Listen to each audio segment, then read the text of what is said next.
हरिः ओम् श्रीगुरुभ्यो नमः हरिः ओम् ॐ पार्थाय प्रतिबोधितां भगवता नारायणेन स्वयं व्यासेन ग्रथितां पुराणमुनिना मध्ये महाभारतम् अद्वैतामृतवर्षिणीं भगवतीम् अष्टादशाध्यायिनीम् अम्ब त्वामनुसन्दधामि भगवद्गीते भवद्वेषिणीम् नमोऽस्तु ते व्यासविशालबुद्धे पुल्लारविन्दायतपत्रनेत्र येन त्वया भारततैलपूर्णः प्रज्वालितो ज्ञानमय प्रदीपः प्रपन्नपारिजाताय स्तोत्रवेत्रैकपाणये ज्ञानमुद्राय कृष्णाय गीतामृतदुहे नमः। सर्वोपनिषदो गावः दुग्धगोपालनन्दनः पार्थो वत्स सुधीर्भोक्ता दुग्धं गीतामृतं महत् वसुदेवसुतं देवं कंसचाणूरमर्दनं देवकी परमानन्दं कृष्णं वन्दे जगद्गुरुं भीष्मद्रोण तथा जयद्रथजला गान्धारनीलोत्पला शल्यग्राहवती कृपेण वहने कर्णेन वेलाकुला अश्वत्थामविकर्णघोरमकरा दुर्योधनावर्तिनी सोत्तीर्णा खलु पाण्डवैरणनदी कैवर्तकः केशवः पाराशर्यवचः सरोजममलं गीतार्थगन्धोत्कटम् नानाख्यानककेसरं हरिकथा सम्बोधनाबोधितम् लोके सज्जन षट्पदैरहरः पेपीयमानं मुदा भूयाद्भारत पङ्कजं कलिमल प्रध्वंसिन श्रेयसे मूकं करोति वाचालं पङ्गुं लङ्घयते गिरिं यत्कृपातमहं वन्दे परमानन्दमाधवं यं ब्रह्मा वरुणेन्द्ररुद्रमरुतः स्तुन्वन्ति दिव्यैस्तवैः वेदैः साङ्गपदक्रमोपनिषदैः गायन्ति यं सामगाः ध्यानावस्थिततद्गतेन मनसा पश्यन्ति यं योगिनः यस्यान्तन्न विदुःसुरासुरगणाः देवाय तस्मै नमः। ॐ सहनाववतु सहनौ भुनक्तु सह वीर्यं करवावहै तेजस्विनावधीतमस्तु मा विद्विषावहै। ॐ शान्ति शान्ति शान्तिः। 8मो अध्याय श्लोक 9 कविं पुराणामनुशासितारम्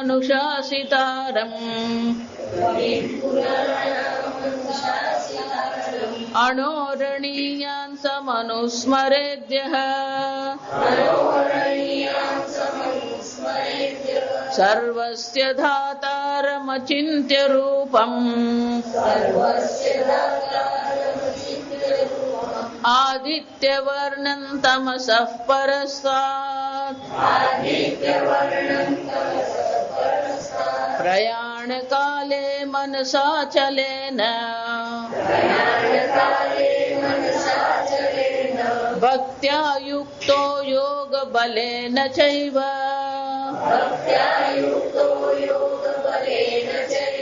ભ્રુવોર્મધ્યે પ્રાણમાવેશ્ય સમ્યક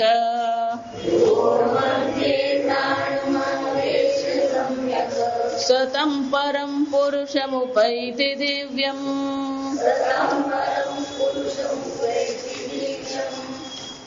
કવિમ પુરાણામનુશાસિતારમ. ભગવાન સ્વયં ધ્યાન કરવા માટે જ પોતાના સ્વરૂપનું વર્ણન કરે. કવિમ પુરાણામનુશાસિતારમ અણોરણીયાન સમનુસ્મરેદ્ય. ગઈકાલ જોઈએ આપણે. સર્વસ્ય ધાતારમ. સર્વને કર્મફળ આપનાર પણ એ ભગવાન જ છે. અને છેલ્લે કે છે આદિત્ય વર્ણમ તમસ પરસ્તાત. બહુ સુંદર છે. આદિત્ય વર્ણમ. શંકરાચાર્ય કહે છે આદિત્ય સૈવ નિત્ય ચૈતન્ય પ્રકાશ વર્ણ યસ્ય. સામાન્ય રીતે વર્ણ એટલે આપણા શરીરનો વાન કે આપણે વર્ણ કહીએ. આદિત્ય વર્ણમ. તો જેવી રીતે સૂર્યમાં અંધકાર નામની વસ્તુ નથી, સૂર્યમાં કોઈ અંધકાર નથી, એ જ રીતે આ પરમાત્મા જે છે કેવા છે? નિત્ય ચૈતન્ય પ્રકાશ. નિત્ય ચૈતન્ય સ્વરૂપ આત્મા છે. ક્યારેય કોઈ પ્રકારની જડતા, કોઈ પ્રકારનો વિકાર આત્મામાં છે જ નહીં. જો માનવની એટલા ગ્રંથો આ બધું લખે છે, પછી તું ચૈતન્ય સ્વરૂપ બનીશ, બનવાનું છે. નિયમ જ છે. બને બગડે. રોટલી બનાવી શું થવાનું? બગડે. શરીર બન્યું શું થવાનું? બગડે. શરીર બગડી જાય માતાજી. કેમ? વૃદ્ધો યાતિ ગૃહીત્વા દંડમ. ગમે એટલું શરીર સાચવો, ગડપણ શું થવાનું છે? આવે. યાદ રાખવાનું. આ યુવા અવસ્થા આવે ને એને જવાની કહેવાય. જાસમ કેમ જવાની કહેવાય? કારણ કે જવાની હોય એટલે એને શું કહેવાય? જવાની. કોઈની રહી યુવા અવસ્થા? કોઈ. એટલે શું કહેવાય? જવાની. અને વૃદ્ધાવસ્થા કેવી છે? આવે પણ જાય નહીં. એકવાર વૃદ્ધાવસ્થા આવી પછી શું છે? એ જાય નહીં. વૈજ્ઞાનિક આપણા ભારતમાં બહુ શાંતિ છે. આ સમજો. આ પરદેશમાં બધા વૈજ્ઞાનિકો જાત જાતના પ્રયોગો કરે. આ ગડપણને કેમ અટકાવવું? અંગ્રેજી મને એજિંગ કહેવાય. કોઈ અચાનક ગરડું થતું નથી. આ સમજો. ધીરે ધીરે આપણા કોષ શું છે? એ ગડપણ તરફ આગળ વધી જ રહ્યા છે. એને એજિંગ પ્રોસેસ કહેવામાં આવે. એટલે વૈજ્ઞાનિકો વિચારે કે આ શરીરમાં જે એજિંગ પ્રોસેસ થઈ રહી છે, આપણે એને થોડીક ઓછી કરીએ, ધીમી કરીએ. કેમ? એટલે પેલી આવરદા તો વધારી દીધી. રોગને સામનો કરવા માટેની અનેક પ્રકારની દવાઓ બનાવી એટલે બધાની ઉંમર તો વધી ગઈ. જો વિચારો, ઉંમર વધી ગઈ પણ ગડપણ જે છે એ ગડપણ તો એના સમયે જ આવે છે. એનો અર્થ શું થયો? ઉંમર વધવાથી જે યુવાન અવસ્થા જે છે એનો વધારો થયો કે ગડપણની અવસ્થાનો વધારો થયો? સમજાય શું કહેવા માંગે? ઉંમર વધી, પણ ઉંમર વધવાની સાથે જે વધ્યું એ કયું વધ્યું? ગડપણ વધ્યું. જો વિચારો,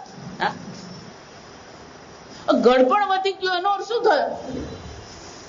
દેશની આર્થિક પરિસ્થિતિની દ્રષ્ટિએ વિચારીએ તો ઉંમર જેમ વધતી જાય એમ દેશમાં ગરડા લોકો શું થવાના? વધતા જ જવાના. જો એટલે જ આપણે વડાપ્રધાન બહુ સરસ કહે છે કે ભારત દેશ નસીબદાર એટલા માટે છે કે આપણે ત્યાં હજી 60% યુવાનો છે. બીજા બધા દેશોમાં, ચીનમાં ને આ બધે ત્યાં તમે જુઓ તો ત્યાં ગરડા લોકો વધી ગયા. ગરડા લોકો વધી ગયા એનો શું થયો? એટલો આર્થિક માર ક્યાં પડવાનો? દેશ પર પડવાનો. અને પેલો દેશ પર આર્થિક માર પડે એટલે પેલો વૈજ્ઞાનિકોને એ લોકો બધું દાન કરે, પૈસા આપે. શાના માટે? સ્પોન્સરિંગ કહેવાય એને. કે તમે એવું કંઈક શોધો કે જેને કારણે શું થાય કે આ એજિંગ પ્રોસેસ ધીમી થાય. એ લોકો શોધી નાખ્યું કે કોને કારણે આ એજિંગ પ્રોસેસ થઈ રહી છે. પણ હંમેશા બધાને વૈજ્ઞાનિકો ગમે એટલું સંશોધન કરે ને, આ ભગવાન શું કરતો રહે છે? એની રીતે જ ચાલવા. તમે ગમે એટલું એમ કહો કે અમે આમ બનાવ્યું ને પેલું બનાવ્યું, એક વાવાઝોડું આવે અને શું થઈ જાય? બધું સફાચટ. કુદરત સામે કોઈનું કઈ ચાલતું જ નથી. આમ આ શરીર ગરડું થાય છે, પણ આત્મા ગરડો થયો. પેલું ભજન છે ને, હંસલો મારો નાનો ને દેવડ તો જૂનું રે થયું. નાનો એટલે કેવો છે? નિત્ય ચૈતન્ય પ્રકાશ. આત્મા તો નિત્ય ચૈતન્ય સ્વરૂપ જ છે, એમાં કોઈ ફરક પડતો નથી. એટલે ભગવાન શું કે છે? આદિત્ય વર્ણમ, નિત્ય ચૈતન્ય સ્વરૂપ આત્મા છે. તમસ પરસ્તાત, આત્મામાં જો આ સમજો, આ બહુ સુંદર છે. આત્મામાં અજ્ઞાન નામની વસ્તુ છે જ નહીં. જેમ સૂર્યમાં અંધકાર શક્ય નથી, એમ આત્મામાં અજ્ઞાન શક્ય જ નથી. પણ છતાં પણ બધા કોણ છે? જો સમજો, શંકરાચાર્યજી કહે છે તમસ પરસ્તાદ અજ્ઞાન લક્ષણાદ મોહ અંધકારાત પરમ. આ મોહ રૂપી જે અંધકાર છે, અજ્ઞાન રૂપી જે લક્ષણ જે છે, જેનું લક્ષણ શું છે? અજ્ઞાન જેનું લક્ષણ છે, એમાં મોહ રૂપી અંધકારથી પણ આ આત્મા તો કેવો છે? પર છે જ નહીં.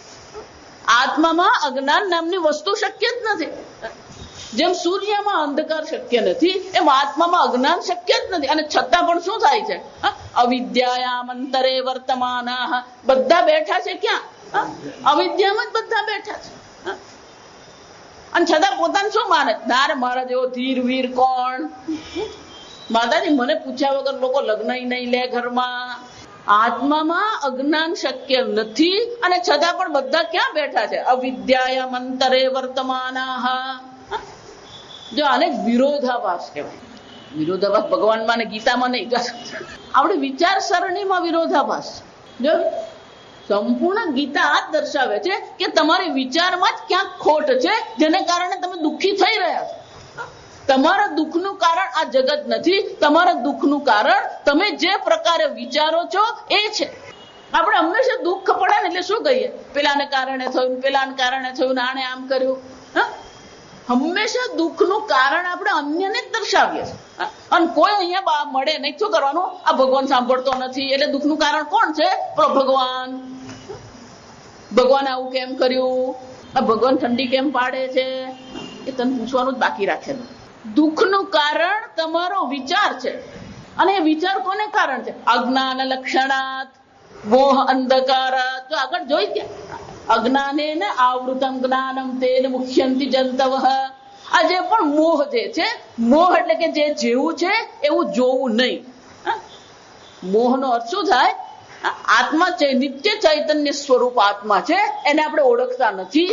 અને આ દેહ જે નિત્ય જડ છે, એને શું માનીને ચાલીએ છીએ? હું માનીને ચાલી રહ્યા છે. આને મોહ કહેવાય. જે જેવું છે એવું આપણે ઓળખતા જ નથી. અને મોહમાં એવા પડેલા છે. મોહમયી નગરી, આ શું છે? આ મુંબઈને શું કહેવામાં આવે? મોહમાં પડેલા છે. અને મોહમાં એવો પેલો પડેલો છે, એને જે કઈ સમજાવે તો હા પાડે ખરો, પણ સવાર પડે એટલે પાછો શું થઈ જાય? જૈસે થે.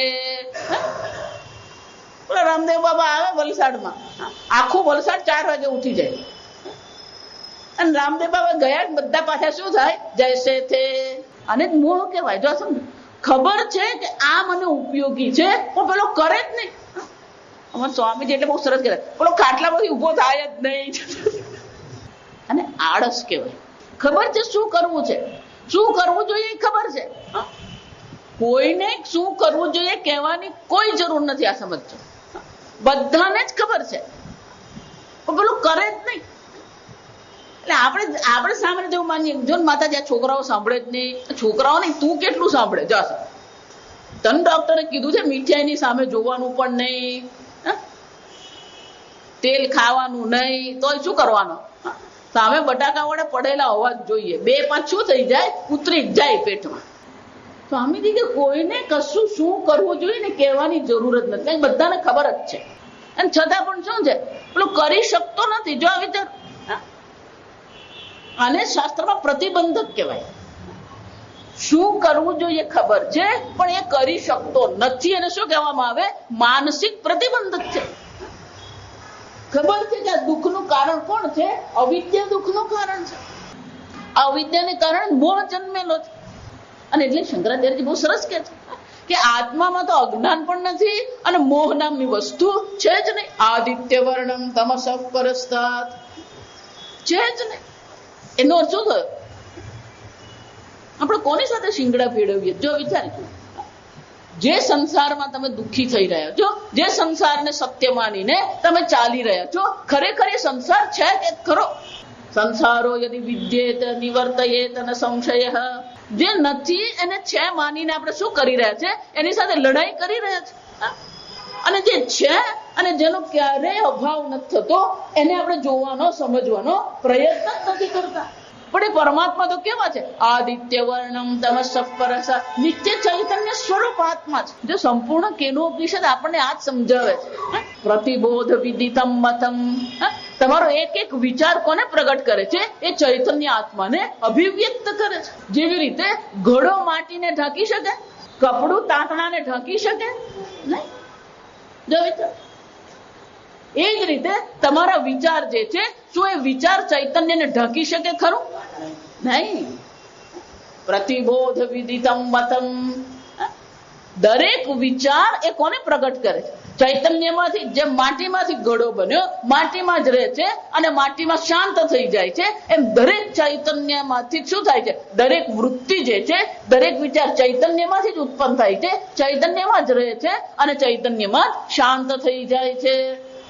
નિત્ય અભિવ્યક્ત છે. જેમ સૂર્યને શોધવો પડે ને, એમ ચૈતન્યને શોધવાનું નથી. તમે નિત્ય ચૈતન્ય પ્રકાશ સ્વરૂપ આત્મા છો જ. અને એનું શું કરવાનું છે? એનું ધ્યાન કરવાનું છે. આ અક્ષર બ્રહ્મ યોગ એટલે કે આ બ્રહ્મ પર તત્વનું આપણે ચિંતન કેવી રીતે કરીએ, ઉપાસના કેવી રીતે કરીએ, એ દર્શાવવામાં આવી રહ્યું છે. કે આ પ્રકારથી એ બ્રહ્મનું તમે ચિંતન કરો. એ અક્ષર બ્રહ્મ છે. સતત શું થઈ રહ્યો છે? અભિવ્યક્ત થઈ જ રહ્યો છે. તરંગ જળને ઢાંકી શકે નહીં, ઘડો માટીને ઢાંકી શકે નહીં, એમ આ જગતની કોઈ પણ વસ્તુ એ આત્મ તત્વ જે છે એને ઢાંકી શકે એવી કોઈ શક્યતા જ નથી. અને છતાં પણ શું થયું? અજ્ઞાનેન આવૃતમ જ્ઞાનમ. એ ચૈતન્ય સ્વરૂપ આત્મા છે, અજ્ઞાનથી જાણે કે ઢંકાઈ ગયો. આમ એ પરમાત્મા જે છે, નિત્ય ચૈતન્ય સ્વરૂપ આત્મા છે. એ પ્રકારે આપણે પરમાત્માનું ચિંતન કરીએ, ઉપાસના કરીએ. તમ અનુચિંતયન યાતિ ઇતિ પૂર્વેણ એવ સંબંધ. એટલે શંકરાચાર્યજી કહે છે અનુચિંતયન. અને એ જે આ અનુચિંતન કરી રહ્યો છે એને શું થશે? યાતિ બ્રહ્મ. એને આ પરમાત્મા તત્વની અવશ્ય પ્રાપ્તિ થાય છે. જો એટલું યાદ રાખજો, જેવા તમારા વિચારો છે ને એવું જ તમારું જગત છે. બહારનું જગત બધાને માટે સમાન નથી. જેવા તમારા વિચારો છે ને એવું જ આ જગત છે. જો બતાવું તમને અહીંયા કેમ ભગવાન અનુચિંતયન એટલે કે વારંવાર ચિંતન કરવાનું કહે છે. એક જ છત નીચે, જો સમજજો બરાબર, આ તમારો જ અનુભવ હું તમને વિશ્લેષણ કરી બતાવું. એક જ છત નીચે 4 જણા રહે છે, પતિ પત્ની અને એક દીકરો ને એક દીકરી. મને કહો, 4 નું જગત એક સરખું છે? એક જ છત નીચે રહે છે. પેલો પતિદેવ છે એનું પોતાનું એક જગત છે, એના પોતાના વિચારો છે. પેલું પત્ની છે એનું પોતાનું એક જગત છે. એ છે એનું ઘર છે, એનું રસોડું છે, એનું મિત્ર મંડળ છે, એની સાડી છે ને એના ઘરેણા છે. આને પત્ની કહેવાય. પતિ કોને કહેવાય? એનું પણ ઘર છે, એના કપડા છે, એની ઘડિયાળ છે, એના શેર બજાર છે, એની બેંક છે. આ એનું આ પતિદેવ. પેલું પુત્ર છે એનું પોતાનું પાછું જગત છે. કેમ?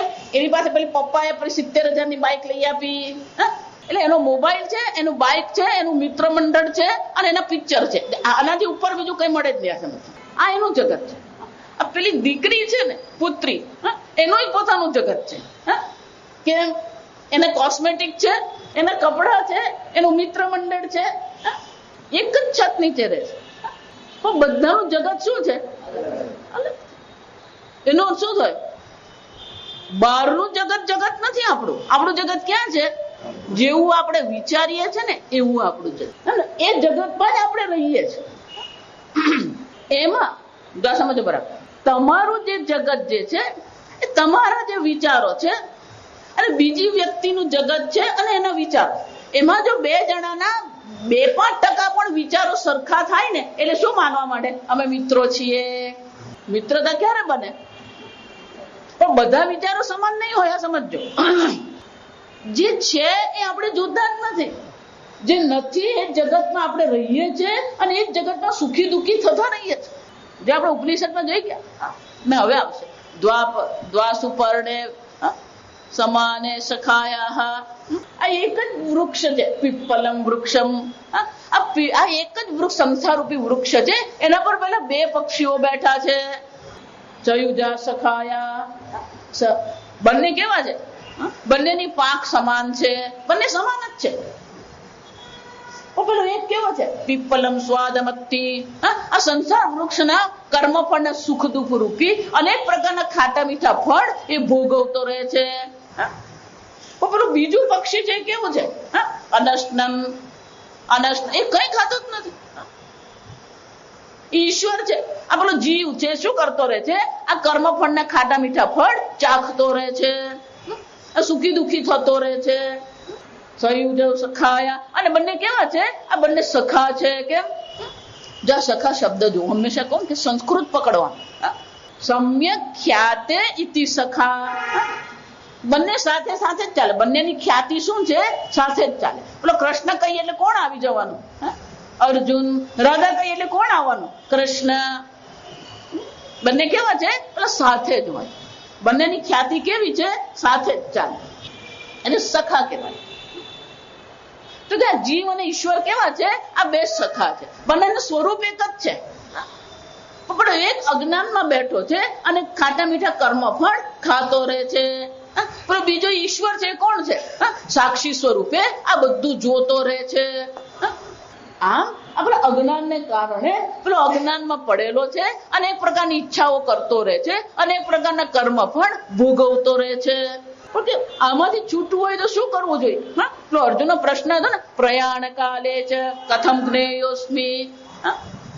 ભગવાન તમે આગળ કહી ગયા કે અર્જુન અંતકાલે ચ મામ અનુસ્મરન ત્યજેત કલેવરમ. અંત સમયે પ્રયાણ કાલે જો ભગવાન કહી ગયા કે હે અર્જુન, અંતકાલે જો તું પરમાત્માનું ચિંતન કરશે તો એ પરમાત્માની પ્રાપ્તિ તને અવશ્ય થશે. એનો અર્થ શું થયો? પરમાત્મા છે, પણ પરમાત્મા તમારા વિચારના જગતમાં આવ્યા કે નહીં આવ્યા? સમજા કેમ તમને સમજાવું. તમારું વિચારનું એક જગત છે, પણ તમારા વિચારના જગતમાં પરમાત્માનો પ્રવેશ છે કે નથી? માતાજી છે, પણ જરાક છેલ્લે છે, પાછળથી છે. કેમ? દુઃખમાં રામ, સુખમાં સોની. એ વૈચારિક જગતમાં ઈશ્વરનો પ્રવેશ થવો જોઈએ. સ્વામીજીનું પેલું અંગ્રેજી પુસ્તક છે, ઈશ્વર ઇન વન્સ લાઈફ. આપણે ગુજરાતી પુસ્તક એનું બહાર પડે, જીવનમાં ઈશ્વરનો પ્રવેશ. આપણા જીવન એટલે આપણું વૈચારિક જગત. આ સમજો, આપણા વૈચારિક જગતમાં ઈશ્વરને કોઈ સ્થાન છે કે નથી? અને એટલે અર્જુન પ્રશ્ન પૂછે, પ્રયાણ કાલે જ કથમ જ્ઞેયોસી. ભગવાન, આ પરમાત્મા તમે જે છે એ પરમાત્માનું ચિંતન મારે ક્યારે કરવાનું છે? પ્રયાણ કાલે. ભગવાન, મૃત્યુ સમયે તમારું ચિંતન થાય એવું હું ઈચ્છું છું. પણ પ્રયાણ કાલે જયારે કે ને, આપણું શરીર દુખતું હોય, કિડની ચાલતી નહીં હોય, આંખ જોતી નહીં હોય, કાન સાંભળતી, ત્યારે કોને યાદ કરવાના? ભગવાનને યાદ કરવાના. કહેવાનું બહુ સહેલું છે. જો એટલા માટે કોઈ ગંભીર રીતે બીમાર હોય તો એની આજુબાજુ આપણે શું કરતા રહીએ? પેલું ભગવાનનું નામ લેતા રહીએ. કે ભલે એ અનેક દુઃખમાંથી પસાર થાય છે, પણ આપણે ભગવાનનું નામ લઈએ તો એના કાનમાં એ ભગવાનનું નામ પડે, એના મનમાં ભગવાનની સ્મૃતિ થાય. પણ આપણે લોકો એવા મૂર્ખા છીએ ને, પેલો આવે બિચારો હાર્ટ એટેકમાં પડેલો હોય, ઓપરેશન કરેલું હોય, અને એને દેખતા ના એટલા ગંભીર થઈ ગયા, પણ તું એના દેખતા ક્યાં વાત કરે? આમે બિચારો ગભરાયેલો જ છે. ભગવાને માંડ એને હાર્ટ એટેક માંથી બચાવેલો છે, અને તમે શું કરી રહ્યા છો? એને હાર્ટ એટેક નહીં આવતો ને તોય આવી જાય તમારી વાત સાંભળીને. અને એટલા માટે આ પરમાત્માના સ્વરૂપનું વર્ણન કર્યા પછી ભગવાન હવે આ 10મા શ્લોકમાં દર્શાવે છે પ્રયાણ કાલે શું કરવું જોઈએ. પણ આગળ ભગવાને કીધું એમ, તસ્માત સર્વેષુ કાલેષુ મામ અનુસ્મર. સતત એ પરમાત્માનું ચિંતન જીવનમાં રહેવું જોઈએ, તો જ પ્રયાણ કાલે એ પરમાત્માની સ્મૃતિ શક્ય છે. અને એટલે શું કહે છે? પ્રયાણ કાલે મનસા અચલેના. તો આ જ પહેલું અઘરું છે. અચલેન મનસા, અચળ મનથી પ્રયાણ સમય આવે તેને મનને શાંત રાખવું જ અઘરું છે. ભાગવતમાં દર્શાવ્યું કે પ્રયાણ સમયે પેલું મન શાંત રહી શકતું નથી. સંપૂર્ણ જીવન જે કરેલું હોય ને એ બધું શું થાય, પેલું યાદ આવે. અને યાદ સારી વસ્તુ નહીં આવે. કેટલા પાપ કરેલા છે અને કોને ઉલ્લુ બનાવેલા છે, કેટલું જૂઠું બોલેલા છે, આ જ બધું શું થવાનું, પેલું યાદ આવે. આ બધું યાદ આવે એટલે મન આપોઆપ શું થઈ જવાનું, વિક્ષિપ્ત થઈ, વિહવળ થઈ જાય. ખરેખર વિક્ષિપ્ત કરતા પણ શું થાય, મન વિહવળ થઈ જાય. અને એકવાર મન જો વિહવળ થઈ ગયું તો પછી પરમાત્માનું ચિંતન કરવું શું થઈ જાય, અઘરું જ પડી જાય. અને એટલે ભગવાન કહે છે મૃત્યુ સમયે પહેલું તો શું હોવું જોઈએ, અચલે ન મનસા, મન આપણું સ્થિર હોવું જોઈએ, અચળ હોવું. પણ એ અચળ કેવી રીતે બનાવ, ભક્ત્યા યુક્ત. ભગવાન ઉપાય બતાવે છે. ફક્ત સમસ્યાની ચર્ચા કરવાથી કઈ મળતું નથી. અચળ મન બનાવવું હોય તો એ કેવો હોવો જોઈએ, ભક્ત્યા યુક્ત. એ જીવ કેવો છે, ભક્તિથી યુક્ત છે. ભજનાત ભક્તિ. સતત ભગવાનનું શું કરીએ, ભજન કરતા, જપ કરીએ, તપ કરીએ, પાઠ કરીએ, પારાયણ કરીએ, ચિંતન કરીએ, ધ્યાન કરીએ. જ્યાં ભગવાનની લીલાનું ચિંતન છે એવા ગ્રંથનું શું કરતા રહીએ, આપણે અધ્યયન કરતા રહીએ. જો એટલે હું વારંવાર કહું છું, એમ માનતા નહીં એક દિવસ અચાનક બ્રહ્મ જ્ઞાન થઈ જશે.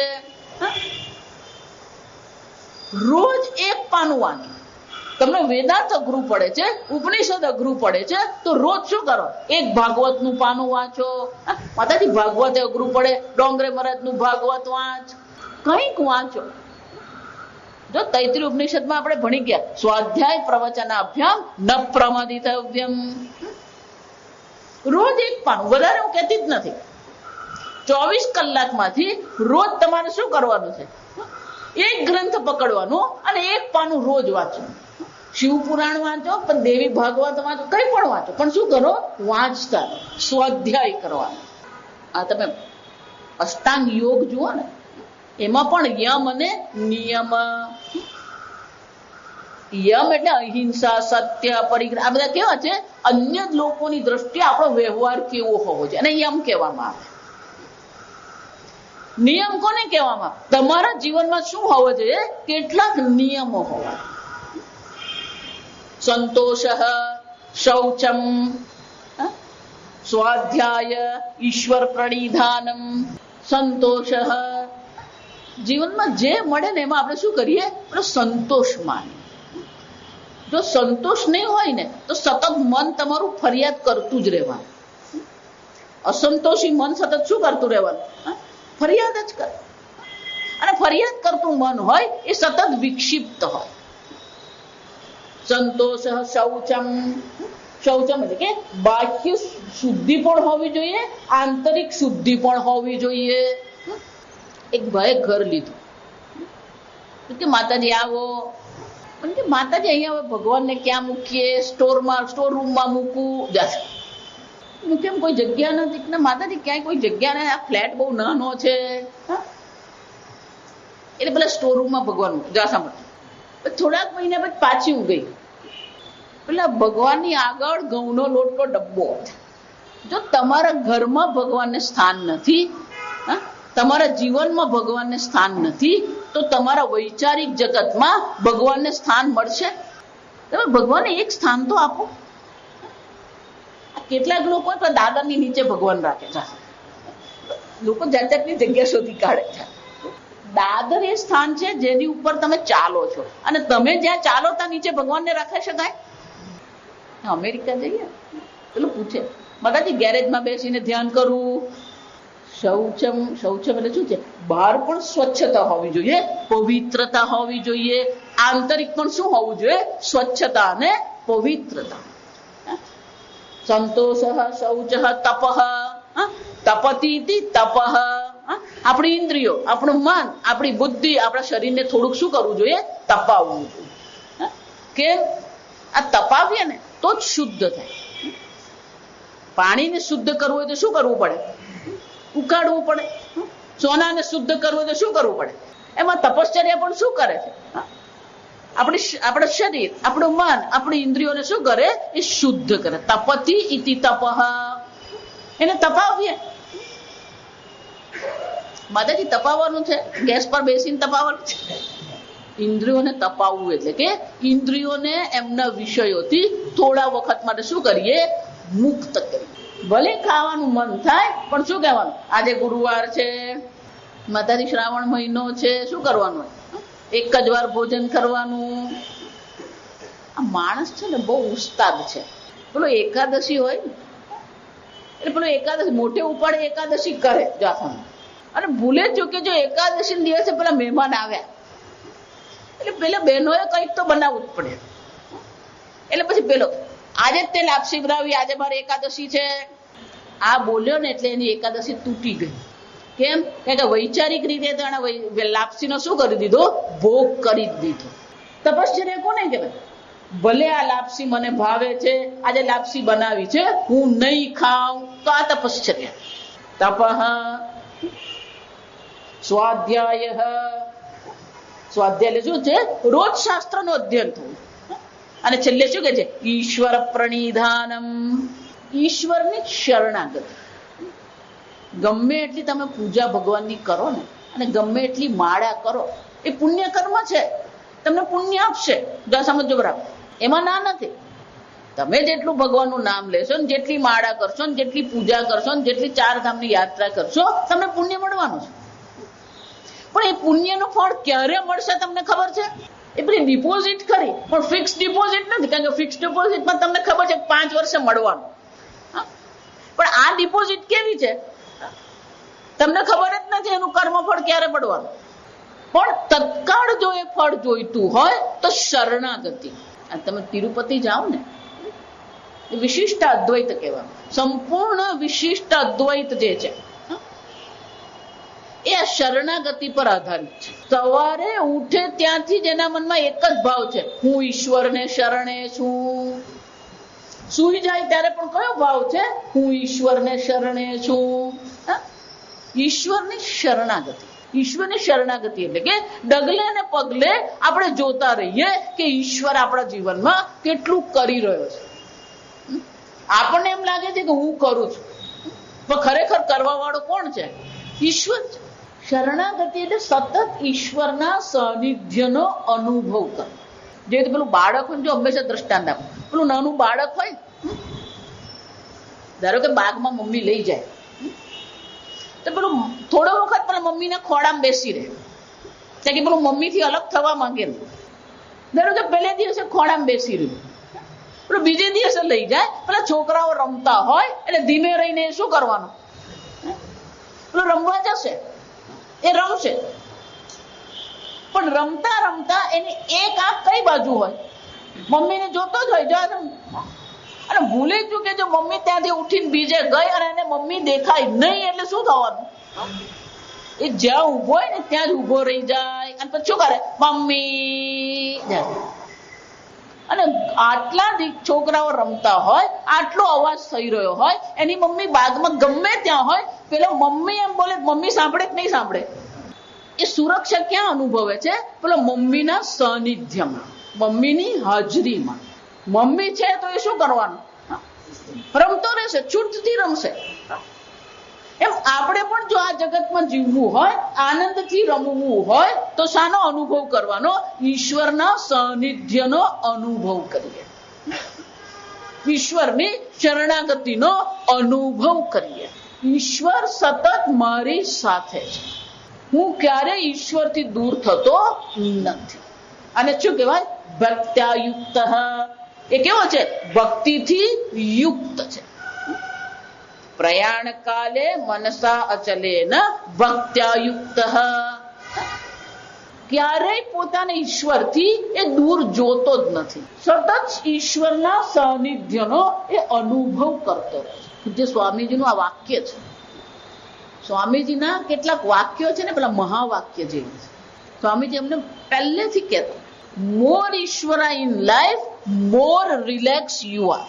આ વાક્ય જેટલું ઈશ્વર તમારા જીવનમાં વધારે એટલા જ તમે શું થઈ શકો? હળવા થઈ શકો. રિલેક્સ એટલે શું છે? મોકળાશ, હળવાશનો તમે અનુભવ કરી શકો. જ્યારે જ્યારે પણ દુઃખનો અનુભવ થાય, જ્યારે જ્યારે પણ ટેન્શનનો અનુભવ થાય, જોઈ લેવાનું તમે ઈશ્વરથી શું થઈ ગયા? અળગા થઈ ગયા. આ ગુજરાતીમાં શબ્દ બહુ સરસ છે. ઈશ્વરથી શું થઈ ગયા? અળગા થઈ ગયા. ઈશ્વર સદા તમારી સાથે જ છે. ભક્ત્યાયુક્ત. આ સાધક કેવો છે? ભક્તિથી યુક્ત છે. ક્યારે એના મનમાં ઈશ્વરની દૂરી એટલે કે ઈશ્વર મારાથી ભિન્ન છે, ઈશ્વર મારાથી દૂર છે, એવો કોઈ ભાવ જ એના મનમાં નથી.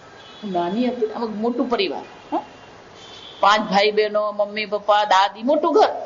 પણ પહેલેથી ઘરમાં અમુક નિયમો બાપુજીએ રાખેલા કે દરેક વ્યક્તિએ ઘરમાં કંઈક ને કંઈક કામ કરવા. ભલે તમે ભણો છો, બધું જ છે.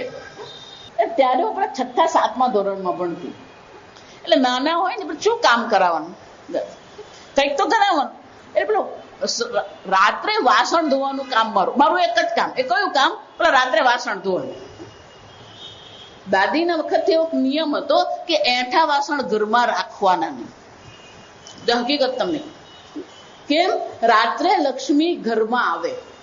આપણે દેશી ભાષામાં કહું તો લક્ષ્મી આંટો મારી જાય તમારા ઘરમાં. એઠા વાસણ લક્ષ્મી જુએ તો લક્ષ્મી પાછી જતી. એટલે પહેલેથી ઘરમાં ક્યારેય રાત્રે ભલે સૂતી વખતે દૂધ પીધું હોય, પણ એ દૂધનો કપ પણ શું કરવાનો? ધોઈને લૂછીને મૂકી જ દેવાનો. એટલે 8 માણસનો પેલો રસોડો. એટલે વાસણ કરવાનું કામ મારું. પેલો ઘરનો પેલો વાડો હોય ને પાછલા ભાગે હોય. એટલે રાત્રે પેલું અંધારું થઈ ગયું હોય ને પછી ત્યાં પેલા એકલા બેસીને પેલું શું કરવાનું હોય? પેલા વાસણ કરવાનું. એમાં બીક લાગે. એને અમારે બાપુજીને કેટલાક નિયમ એવા કે કોઈ મદદ કરવા જવાનું નહીં. જેનું કામ હોય એને જાતે જ કરવાનું. એટલે પેલું એકલા જ કરવાનું હોય ને પેલું અંધારું હોય. અને એમાં અમારે ત્રીજે ઘરે એક મિત્ર હતા અમારા. એ પેલું મને બીવડાવવા માટે શું કરે? બુદા થાય. એવા જાતના અવાજ કરે. એટલે પેલું અમે બીક લાગતી જો અંધારામાં, અને પછી પેલો અવાજ કરે તો શું થવાનું? એટલે પછી હું શું કરું? પેલું બધું છોડીને અંદર આવી જાય. એ પછી બાપુજી મને કઈ બીવાની જરૂર નથી. હા, પણ એક જ કરવાનું. શું કરવાનું? રામ રામ કર્યા કર. એટલે પછી હું રામ રામ કરતી શું કરું? પેલા વાસણ જેમ પેલો અવાજ કરે ને એમ પેલો મારું રામ રામ ઊંચું થતું જાય. અને મારું જેમ રામ રામ ઊંચું થાય ને એમ પેલાનો અવાજ ઊંચો થાય. ઈશ્વર મારી સાથે છે. સમજો, રામ ભગવાન શું છે? મારી સાથે છે, મારી રક્ષા કરી રહ્યા છે. આપણે કેમ ટેન્શનનો અનુભવ કરીએ છીએ? કારણ કે ઈશ્વરના સાનિધ્યનો અનુભવ નથી. અને એમાં પણ મૃત્યુ સમયે તો શું થવાનું? આમે વિહવળતા હોય, ભય હોય, આ શરીર છોડવાનો પણ ભય હોય. ત્યારે જે કામ આવે, કયું કામ આવવાનું? આ ઈશ્વરનું સ્મરણ કામ આવે. અને એટલે ભગવાન કહે છે ભક્તાયુક્ત. એટલું જ નહીં, યોગ બલેન ચૈવ. શંકરાચાર્યજી કહે છે પ્રયાણ કાલે મરણ કાલે મનસા અચલેન ચલન વિવર્જિત. મન કેવું છે? કોઈ પ્રકારની મનમાં કોઈ પણ પ્રકારનો વિક્ષેપ કે વિહવળતા મનમાં છે જ નહીં. ભજનમ ભક્તિ તયા યુક્ત. આમ એ ભક્તિથી પણ યુક્ત છે. એટલું જ નહીં, યોગ બલેન ચૈવ. યોગસ્ય બલમ યોગ બલમ. આ યોગનું પણ એક બળ છે. આપણને બાહ્ય બળ બહુ દેખાય. ધનનું બળ, સત્તાનું બળ, શારીરિક બળ, જ્ઞાનનું બળ. આ બળ આપણને અનેક પ્રકારના બળ દેખાય છે. પણ મૃત્યુ સમયે કયું બળ કામ આવે? યોગ બલમ. પણ કે યોગ બળ કોને કહેવાય? એટલે શંકરાચાર્યજી આપણને સમજાવે છે સમાધિ સંસ્કાર પ્રચય જનિત ચિત્તસ્ય સ્થૈર્ય લક્ષણમ યોગ બલમ. આ યોગ બળ ક્યારે આપણને પ્રાપ્ત થાય? સમાધિ જે સંસ્કાર. સમાધિ એટલે કે ઈશ્વરનું સતત આપણે ચિંતન કરતા રહીએ, આત્મ તત્વનું સતત ચિંતન કરીએ, એ સમાધિના જ સંસ્કાર પડે. આ સંસ્કાર શબ્દ સમજી લે. સંસ્કાર એટલે છાપ. સંસ્કારનો અર્થ શું થાય? છાપ. ધારો કે તમારી પાસે કપડું જે છે એ કપડામાં તમે મોગરાના ફૂલ રાખો, ખાલી 1 જ મિનિટ રાખો, પછી એ મોગરાના ફૂલ કાઢી નાખો. શું થશે? મોગરાની સુગંધ આવે. આ સુગંધ એટલે સંસ્કાર. એ જ રીતે જો તમે સતત સમાધિ કરતા રહેશો, ધ્યાન કરતા રહેશો, તો એ ધ્યાનથી તમારા મનમાં એ ઈશ્વરના સંસ્કાર પડશે. સમાધિ જે સંસ્કાર, સંસ્કાર બહુ જરૂરી છે. કેમ? સંસ્કાર પ્રચય જનિત. પ્રચય એટલે કે એને આ સંસ્કારને આપણે શું કરવાના છે? એકત્રિત કરવાના. પ્રચયનો અર્થ શું થાય? એકત્રિત કરીએ. જુદા જુદા પ્રકારથી ધ્યાન કરીને, પૂજા કરીને, પાઠ કરીને, જપ કરીને આપણે આ બધા સંસ્કારને શું કરીએ? પ્રચય, એકત્રિત કરીએ. આવા એકત્રિત થયેલા જે સંસ્કાર જે છે, સમાધિ જે સંસ્કાર પ્રચય જનિત, એનાથી શું થવાનું? કંઈક જન્મે છે. શું જન્મે છે? ચિત્ત સ્થૈર્ય.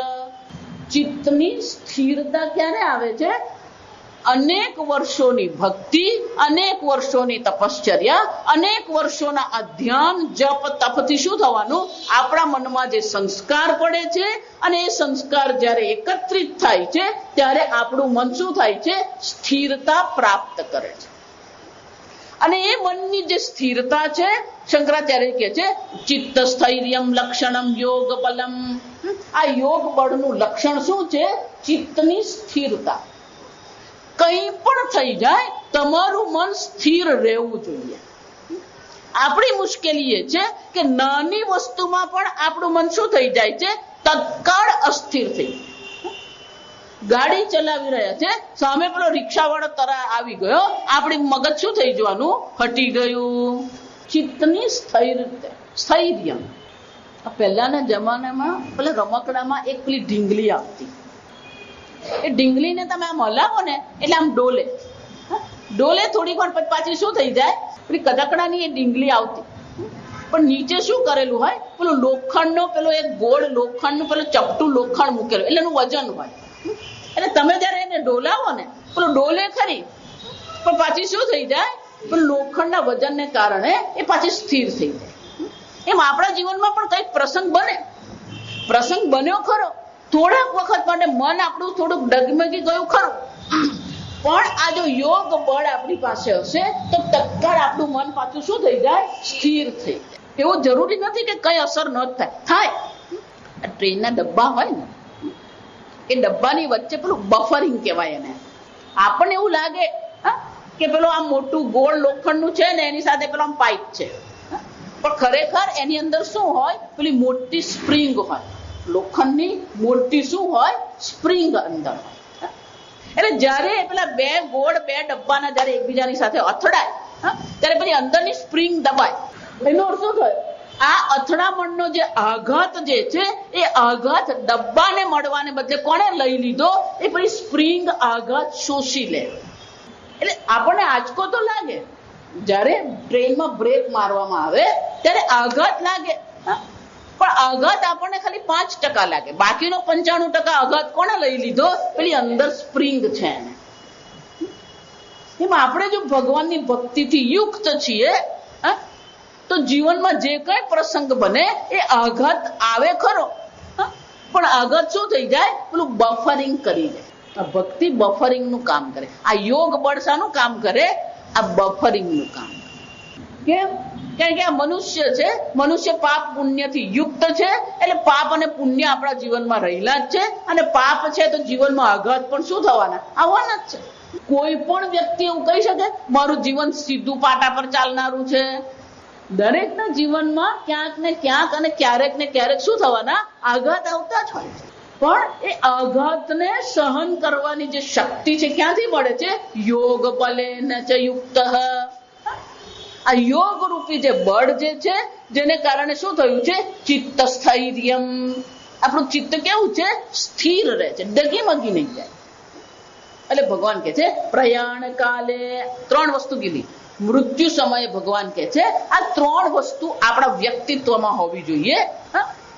અચલેન મનસા, અચલેન મનસા ભક્ત્યાયુક્ત, અને છેલ્લું કયું છે? યોગ બલેન ચૈવ. આ યોગનું બળ હોવું જોઈએ આપણે. પછી શું થશે? જ્યારે ખબર પડી ગઈ જો આ એક વસ્તુ સમજવા, કોઈ પણ વ્યક્તિ હોય મૃત્યુ પાસે આવે ને એને ખબર પડી જ જાય.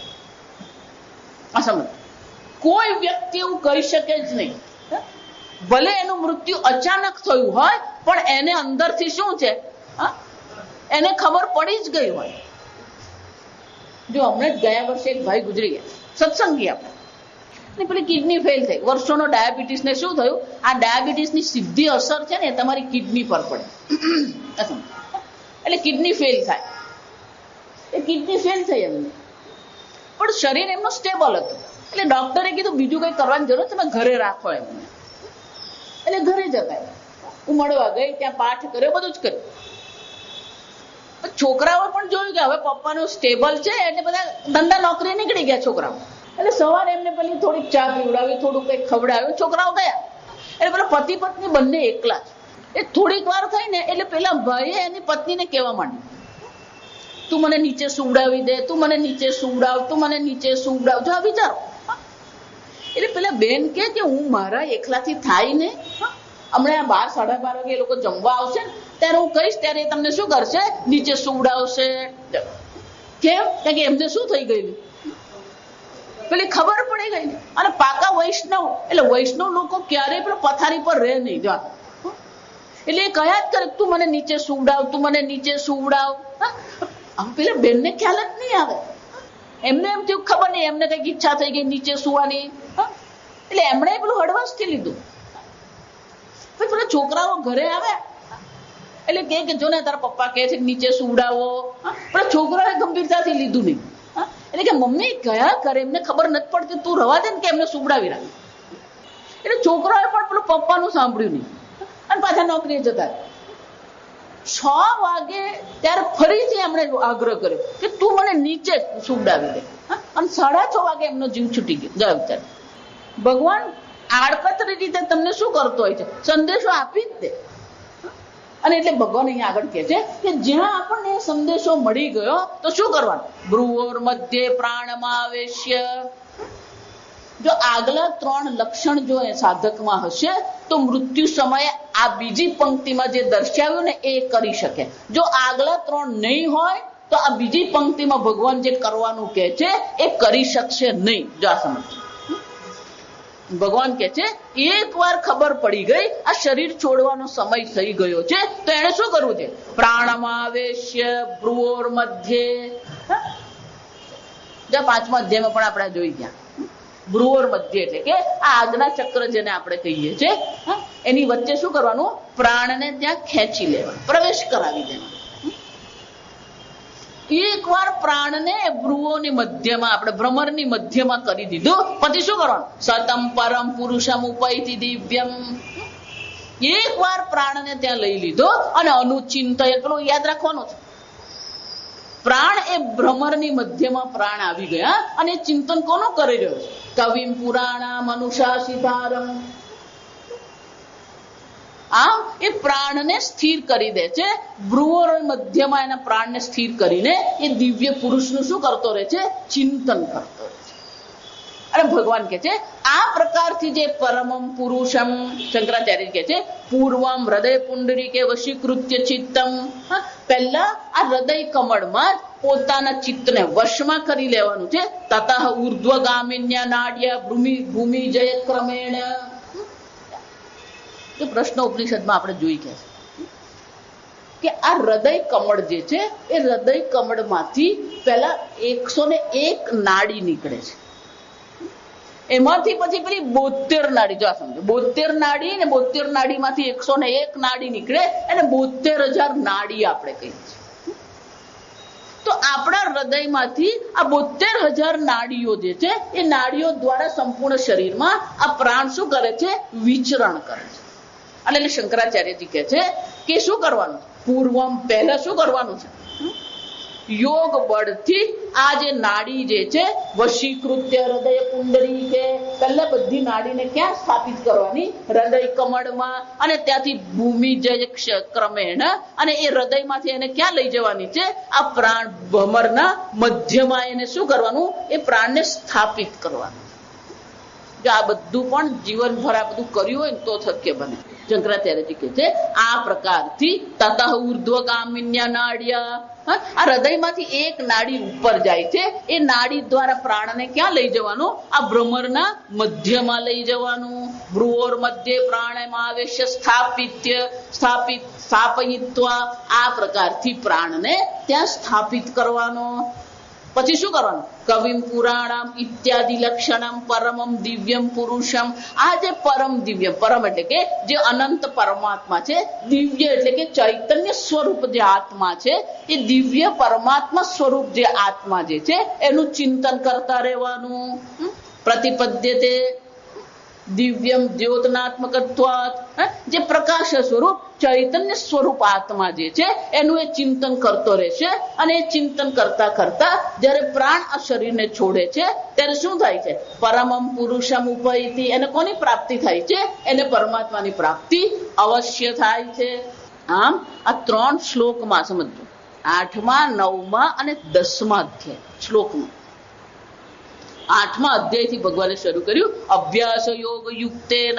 સતત આ પરમાત્માના ચિંતનનો અભ્યાસ આપણે કરતા રહીએ, એ પરમ પુરુષનું ચિંતન કરતા રહીએ. એ દિવ્ય જે પરમ પુરુષ છે એના લક્ષણ ભગવાને 9મા અધ્યાયમાં આપણને દર્શાવ્યા. અને મૃત્યુ સમયે શું કરવાનું, મૃત્યુ સમયે આપણું વ્યક્તિત્વ કેવું હોવું જોઈએ એ આ 10મા શ્લોકમાં દર્શાવ્યું. આમ 3 શ્લોકો દ્વારા અર્જુને જે ભગવાનને પૂછ્યું હતું કે પ્રયાણ કાલે ભગવાન તમને કયા પ્રકારે અમારે ઓળખવા, જ્ઞેયોસ્મી. ભગવાન કહે છે આ પ્રકારથી દિવ્ય પુરુષ તરીકે આત્મ સ્વરૂપે મને ઓળખી લેવાનું છે. અને આ પ્રકારથી જયારે ચિંતન કરવામાં આવે છે તો એને પ્રાપ્તિ પણ શાની થાય છે? એ દિવ્ય પુરુષની, પરમાત્માની એને પ્રાપ્તિ અવશ્ય થાય છે. આગળ આપણે આવતીકાલે.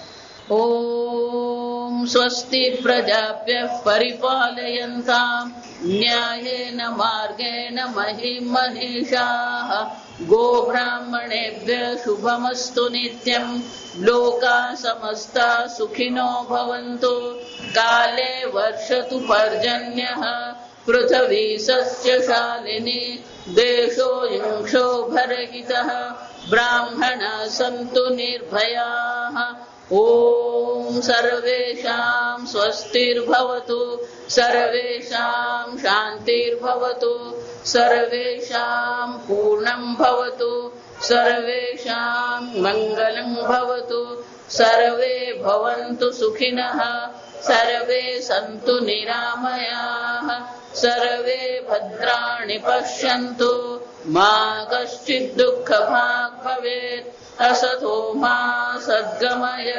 तमसो मा ज्योतिर्गमय मृत्योर्मा अमृतंगमय. ओम पूर्णमदः पूर्णमिदं पूर्णात् पूर्णमुदच्यते पूर्णस्य पूर्णमादाय पूर्णमेवावशिष्यते. ओम शांति शांति शांति. हरिः ओम श्री गुरुभ्यो नमः. हरिः ओम.